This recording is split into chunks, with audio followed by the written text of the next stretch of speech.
मर्यादा में बंधी एक लड़की की कहानी। रुचि बहुत ही शर्मीले स्वभाव की और बहुत ही सुलझी हुई लड़की थी। उसने कभी भी इस बात के लिए अपने माता पिता से बहस नहीं की, क्योंकि वो समझती थी कि ये शायद उनकी इनसिक्योरिटी है, आजकल का माहौल देखते हुए, जो उन्हें ऐसा करने पर मजबूर करती है। पर अंदर ही अंदर जब वो दूसरी लड़कियों को खुलकर एंजॉय करते हुए देखती थी तो मन ही मन बहुत उदास होती थी। पर संस्कारों की वजह से खुद पर संयम रखना उसे बखूबी आता था। कॉलेज में उसकी एक सहेली थी शिखा, जो उसके स्वभाव की कायल थी और वो कहती थी, पता नहीं तू कैसे ये सब मैनेज कर लेती है। रुचि ने कभी होश संभालने के बाद अपनी माँ को गले नहीं लगाया था, अपने पिता को गले नहीं लगाया था, क्योंकि उनके परिवार में ये सब मर्यादा के बाहर माना जाता था। ऐसे में रुचि एक बहन को बहुत मिस करती थी। एक बार एक सहेली की शादी में जाने के लिए रुचि ने बहुत ही जिद की, पर उसको इजाज़त नहीं मिली, क्योंकि उसके लिए उसे एक पूरी रात अपने कॉलेज वालों के साथ शहर से बाहर रहना पड़ता, जिसके लिए उसे कभी परमिशन नहीं मिल सकती थी। शिखा ने भी न जाने का फैसला लिया। रुचि ने समझाने के बावजूद शिखा भी नहीं गई, अपने दोस्त को अकेला छोड़कर। पर उसने कहा कि यार, मुझे समझ नहीं आता तेरे ऊपर इतनी पाबंदी क्यों है। तू समझदार है और अपनी देखभाल खुद कर सकती है। पर रुचि ने कहा कि मुझे इसके लिए कोई शिकायत नहीं है।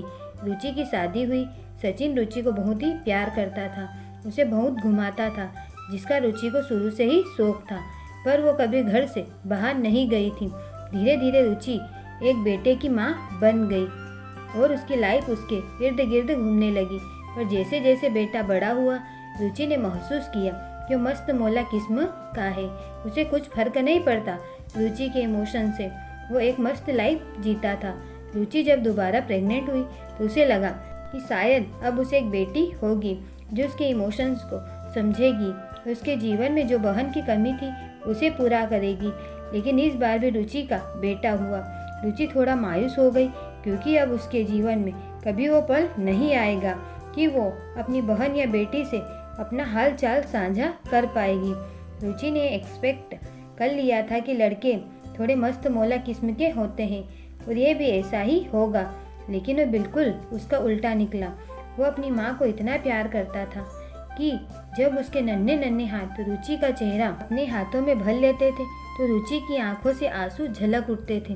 जब उसकी छोटी छोटी बाहें उसके गले का हार बन जाती थी तो रुचि को ऐसा लगता था कि शायद भगवान ने उसके जीवन में एक बहन की कमी पूरी कर दी है, जो उसको गले लगाकर बोलती हो कि तुम चिंता मत करो, मैं हमेशा तुमसे प्यार करूँगी।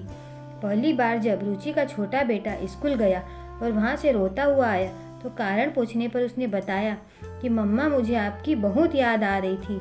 उस दिन रुचि को ये एहसास हुआ कि शायद वो अपने बेटे की पहली गर्लफ्रेंड है, जिसे वो बहुत चाहता है। और रुचि ने भगवान का शुक्रिया किया कि जिस प्यार के लिए वो तरसती थी, शायद भगवान ने रूप बदल कर वो उसकी झोली में डाल दिया है। अगर आपको हमारी कहानी पसंद आई हो, प्लीज़ वीडियो को लाइक एंड चैनल को सब्सक्राइब जरूर करें। धन्यवाद।